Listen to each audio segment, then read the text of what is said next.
France Inter, carnet de campagne.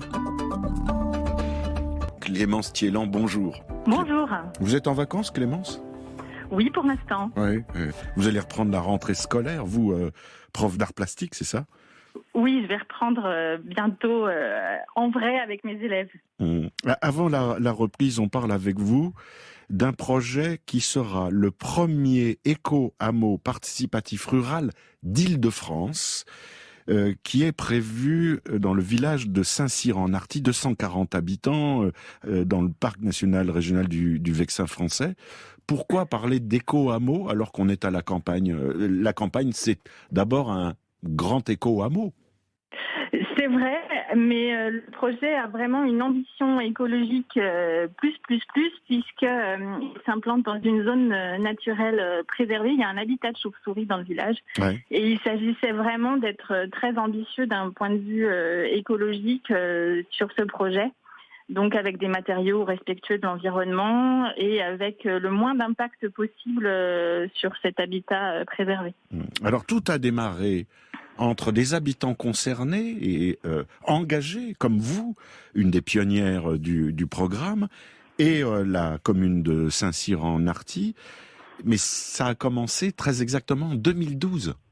Oui, en 2012, la maire du village et les habitants du village ont souhaité accueillir de nouveaux habitants, mais comme je vous le disais, avec une ambition écologique et participative dans ce projet, pour que ce soit pas juste des maisons posées sur un terrain, mais vraiment un projet ambitieux sur des valeurs de partage, d'entraide et de respect de la nature. Il y a 27 logements prévus, répartis dans 5 bâtiments. C'est du gros œuvre, alors il faut un maître d'ouvrage, un maître d'œuvre, et un architecte qui vient intervenir aussi. Comment vous procédez ? Alors, au départ, il y avait un promoteur traditionnel qui était investi dans le projet, mais qui s'est dédié. Donc, en fait, nous sommes nos propres promoteurs en tant que futurs habitants. Et nous sommes aidés par une assistance à maîtrise d'ouvrage qui s'appelle courtoisie urbaine, parce que on apprend en faisant, nous, en tant qu'habitants.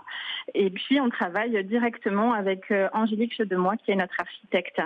Donc, on a régulièrement des réunions entre nous et avec notre assistance à maîtrise d'ouvrage et avec l'architecte pour avancer sur le projet. Alors, il y a un logement, évidemment, avec des matériaux biosourcés. Il y aura une dimension écologique forte. Mais il y a aussi une dimension de partage dans ce programme. Tout à fait. L'idée, c'est aussi d'être vertueuse d'un point de vue humain et de partage. Donc, il y aura des locaux partagés, une maison partagée, des buanderies partagées. On a prévu un véhicule électrique qui sera alimenté par des panneaux solaires qui sera partagé, atelier de bricolage partagé, bien sûr, jardin partagé, etc. Et puis, il y a au cœur de l'éco-hameau un projet de maison commune qui aura différentes fonctions. Alors la fonction principale, ce sera de pouvoir avoir un lieu qui nous appartienne à tous, où se retrouver. Mais aussi, on est nombreux à avoir des activités associatives. Il y a des musiciens, il y a des personnes qui font du yoga, etc. Donc l'idée, c'est de pouvoir mener ces activités dans cette maison commune.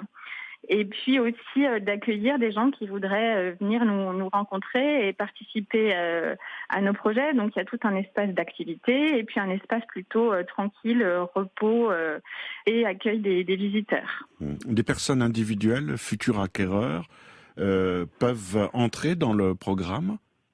Alors oui, nous sommes à la recherche de futurs habitants. Nous ne sommes pas du tout au complet. On est pour l'instant une dizaine de foyers investis et actifs.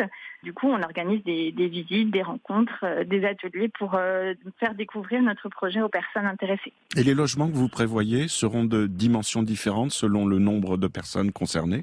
Tout à fait. Les logements sont encore adaptables d'un petit studio jusqu'au F5, F6, avec des surfaces en fonction des besoins des personnes qui nous rejoignent. Est-ce qu'il y a des restrictions financières, à savoir si on n'a pas tout à fait les revenus qui permettent d'investir et de s'engager sur ce projet ? Il y a des obstacles avec vous ?